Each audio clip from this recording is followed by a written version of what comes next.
Hey people, I've been kind of exhausted and I've got a lot of work to do to try to create some necessary cash flow. Yet, I woke up after a short nap, having completed the video earlier, to see Tanner from Zelph on the shelf with a Why I Left video. Now I figured, hasn't he done a Why I've Left before? But I decided let's go ahead and listen. And it's only like 26 minutes long, and you could make it shorter if you're in a hurry by 125 in him. Although I don't think I'd want to do that. Bottom line is, I'm gonna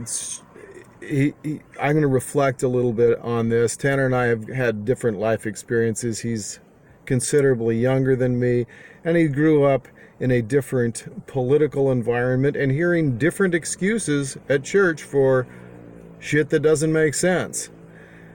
But the bottom line is, with both of us, we both were extremely dedicated to the prospect that we would save our loved ones for all eternity, have the eternal family, and do what it really took, and try to help others along the way. At least that's the way it appears to me. Tanner studied and studied and studied his way out of the church, which is pretty much what I did as well. And I think both of us get really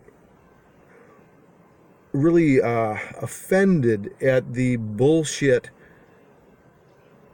excuses we hear from church leaders as to why people leave the church, because it really marginalizes people who actually noticed the fact that they were being lied to when they didn't want that to be the case, that they banked everything they had. We banked everything we had on the church being true, but couldn't help but notice inconsistencies in the narrative, inconsistencies with the LDS truth and authority claims of an all-knowing, unchanging, just and holy God guiding righteous, imperfect, but very sincere brethren guiding the LDS church.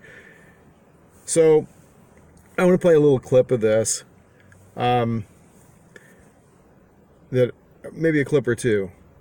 And I recommend watching it because, as usual, Tanner does a really good job of articulating his points. And in this, he has just point after point which he examined that were not reconcilable to those LDS truth and authority claims. Faithful justifications all but crumbled under the most basic applications of reason. More things about the book became suspect. The Tree of Life story was an obvious variation on a dream by Joseph Smith's father. Nephi's boat was beyond mere miraculous. It is a complete logistical impossibility. I felt like I was suffocating on my own breath. I drove out to the fields on the outskirts of Rexburg to pray aloud. If there ever was a time I needed an answer to a prayer, it was then. I felt like my world was crumbling and that there was nobody else I could turn to for support. I prayed and prayed and cried and cried and cried, and after several hours, I finally decided enough was enough. God was not going to answer me. Somehow I still clinged to my faith. It was the only thing I really cared about, so I held on. I figured that this was going to be my Abrahamic test, after which I would finally receive my long-awaited witness of the surety of the gospel. So I recommitted myself to study.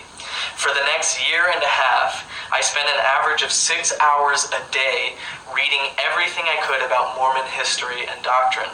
When I wasn't reading, I was listening to church apologists and historians on the Mormon Stories podcast. I wasn't looking for reasons to leave. I wasn't even reading anti-Mormons because I was looking for reasons to stay. I wanted to understand. I knew that if I could figure it out, I could help others who were doubting. To me, it felt like a calling. The next big blow to my testimony was polygamy. I was taught that polygamy was God's temporary plan to raise up children after so many pioneer men had been killed by anti-Mormon mobs. That was, of course, totally false. Joseph Smith's first plural wife was Fanny Alger, a teenage girl who was... Okay, so right there, we see a person who is absolutely dedicated to his faith, to his belief at that point in his life, and willing to sacrifice possibly anything, which is what Joseph Smith taught you must do. He said that God would reach in and grab you by the heartstrings, and if you couldn't take it, you wouldn't make it. Basically, I'm missing the get the hell out of here. I'm missing some of the verbiage there, but that's essentially what we were told, and I thought, that's not real nice, God. But then, when was he ever a nice guy? From the time I was a 4-year-old reading the Bible, I noticed that God was not a compassionate individual at all. What he did to Abraham and others was really sadistic, as a matter of fact. And those are the types of tests that Joseph Smith put on some of the apostles, like when he basically insisted to Heber Kimball that he give up his wife to him. Now, Tanner doesn't mention that. He mentions the inconsistency of these brethren being sent on missions and Joseph Smith proposing to their wives. I wouldn't call it necessarily a marriage proposal. He talked about sealing in some of these cases. And sealing, according to Sarah Pratt, was what Joseph Smith came up with for the more difficult cases that he couldn't just talk into the sack with the Hosea chapter 3 doctrine that he used in the spiritual wife system, which these guys never seem to talk much about, with the hundreds of women basically human trafficked in Nauvoo, part of Joseph Smith's spiritual wife system. The church doesn't like us to discuss those things. Maybe Tanner can discuss that a little bit. But he does notice the inconsistencies with the story that he'd been told as to why we had polygamy. Not at all the story I'd been told. Not at all the story I'd been told. We had to restore this ancient order, I was taught. And you can see that you clearly must accept plural marriage if you are called upon to live it, or you are damned. That's right in the Revelation in section 132. And Brigham Young was emphatic about that being the case. But so Tanner ran into different excuses than I ran into. I knew that I was going to have to, at some point, face this and take on additional wives. Now, as a small child, I thought that was great, and I figured I'd have 8 wives. I was reading the Bible. I was not Mormon, but I was okay with this idea. Later, when I first got married at 19 years old, I didn't feel that way, and I felt threatened by the doctrine of forcing someone to live polygamously if that was not their choice. I felt that was wrong. Nevertheless, I had different excuses than Tanner heard, and they both fall to pieces when we read the history in context. Similarly with the and what he doesn't mention here is that when Joseph Smith was being sealed to these other men's wives, he goes ahead and focuses on the argument that Brian Hales focuses on, except for on the opposite side of it, whether or not Joseph Smith was having sex with these other men's wives or any of the other girls of the 30 or 40 that the church admits to. But the fact of the matter is that LDS theology clearly teaches that Joseph Smith was stealing these men's wives for all eternity. When he was sealed to their wives for all eternity, he destroyed families for all eternity. And so when we are singing, families can be together forever through Heavenly Father's plan, I always want to be with my own. I can't finish that. That's what Mormonism's greatest reward is to have your family members, your loved ones, sealed to you through your faithfulness. And that's what Joseph Smith was destroying right off the bat with these poor suckers who were going off to be door-to-door salesmen for Mormonism, as Tanner realized was the case with him, in his life. So this brought up some memories for me, watching him articulate some of the points that he had, his struggles as he prayed to find an answer to how some of these contradictions could be.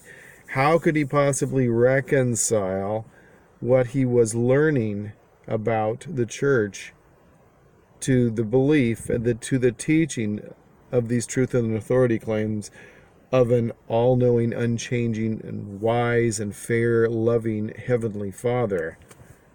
It just isn't reconcilable, and that's what he discovered. But he prayed and he prayed and he cried and he cried and he studied and he studied. He didn't just go out to go to, a rave party, do ecstasy, and have an orgy. But that's the kind of shit that our church leaders say about those of us who leave. Because if we apostatize, we are evil. We want to kick against the pricks, persecute the saints, and fight against God. Well, 2 out of 3 I'm guilty on. I want to kick the shit out of those fucking pricks in Salt Lake City guiding this church. And I do fight against their God. But I'm not here to persecute the saints who are victims of their fucking mind control. Well, how about a deep breath? There were some other things there. When Tanner went on his mission, he noticed that it wasn't really congruent with his spiritual beliefs about how missionary work would be conducted by the spirit of sincere individuals, when he noticed, well, basically, really scammy and scummy sales techniques being utilized. Now, my first night out as a stake missionary, because I did not grow up in the church, although if I would have not read the Word of Wisdom so thoroughly, and maybe I would have gone on a 2-year full-time mission, but I was very devoted to the 2-year stake mission I was in. And the first time I recall going out and teaching as an officially, ordained, set apart missionary involved another guy who seemed like a really decent guy. And I've told this story before, but it was just incredible to me how manipulative he was. While teaching this single sister and her 9 or 10-year-old son, I say sister, maybe that's Mormon programming, but she became a sister. She joined the church, and we were just barely into the discussion, and he said, "Sister Teresa, will you be baptized?" And she said, "I will." And then he said, "We're grateful, Sister Teresa, for the decision you and your son have just made to be baptized." And the kid looks at me like, what the fuck just happened? I never said jack shit, And I looked at him like, I don't know, bro. It doesn't seem right to me either. But he wound up getting baptized, and I don't believe it was because he had a desire to or a testimony. And it was wrong. It was manipulative, and it was my introduction to watching some of these sales techniques being used to manipulate people into joining the LDS church. And I was I was dismayed. But like Tanner, I managed through my cognitive dissonance, I suppose, to work my way through that one and just continue. And there were other things, more things. But finally, some of them were such that I had to ask myself, am I looking at this as objectively as I look at other churches, other religions like the Jehovah's Witnesses, whom I have basically mocked as far as their belief goes, while having a very sincere discussion with a Jehovah's Witness returning missionary girl whom I sat next to on an international flight for quite some time, and who was very eager to escape sitting next to me by the time we got done chatting about her religion and being asked questions that, well, don't have a logical answer that complies with the belief that their Jehovah God has his shit together. So I pointed out massive contradictions in her religious beliefs. And I thought to myself later, am I that pragmatic and objective about Mormonism as I am about the Jehovah's Witnesses or the Catholic Church? Can't Mormonism stand in the light? And like Tanner, I worked selling LDS books. Like he and Samantha did with a Deseret bookstore, I operated a church bookstore for free as a calling. Tanner at least got paid for this shit. But I did it for our elders' quorum. Although I got a lot of study out of it, and I increased my own library because I was able to purchase my own books at wholesale cost. That's right, it was church approved by the elders' quorum president. One of the benefits of that calling. And that helped me to study my way into knowing a lot about what the brethren spake earlier, including Mr. Brigham Young and Joseph Smith, and much about, I had his diaries, I mean, you know, the writings of Joseph Smith, the this, the that, the everything of Joseph Smith, because like Tanner, I knew I had to work hard to make my calling and election sure. Actually, he doesn't even talk about that in this video, but I'm sure he did that. I was serious about it. He was serious about it. And then at the end of this, he talks about his last day in priesthood, where ironically they talk shit about people who leave the church and how they just do it to fucking sin. And he, for the first time in such a meeting, opened his mouth against it and said bullshit, and he walked out and was done with it. And I suspect that, you know, for him that was a big thing. He was a very polite individual, and it reminds me of when my son said bullshit regarding something like that. My son, who as a teenager said, "Dad, do you know about these DNA studies? You know, the American Indians didn't come from the Lamanites, after all." He studied his way out of the church. My son was a brilliant individual.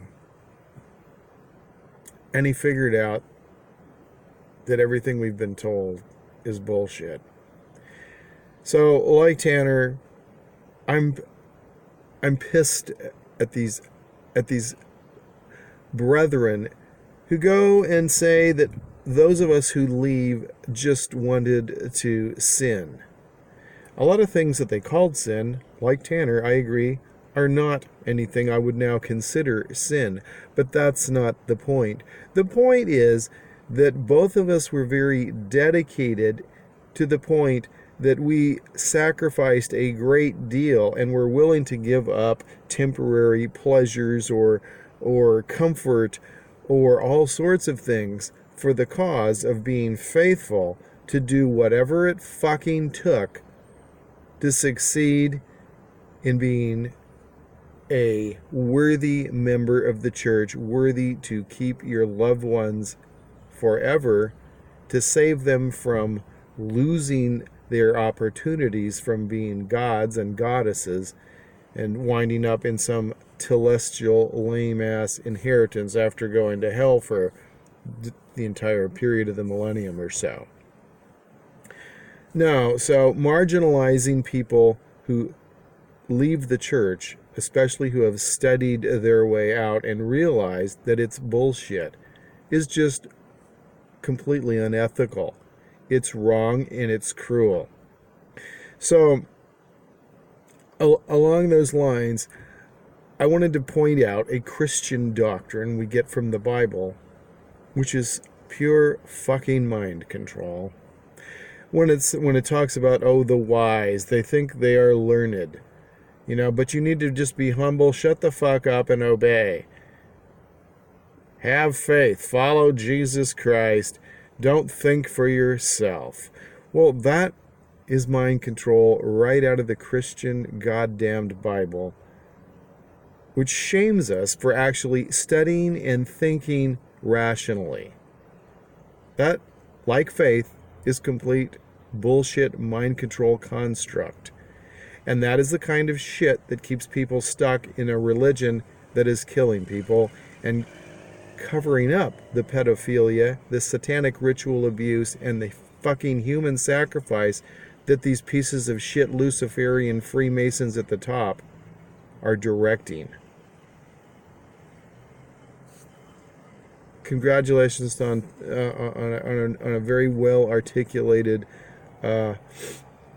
summary of multiple events and inconsistencies in the church's truth and authority narratives, which Tanner was able to notice and made the effort to prove without a shadow of a doubt that these guys at the top are, in fact, extremely dishonest, and that the church has lied to us over and over and over again.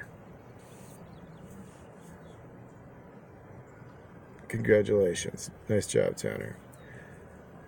Don't forget your chances to share, like, subscribe, do all that kind of stuff, and support those of us in our efforts who are saying, fuck off, Russell M. Nelson and your brethren. Dodger out.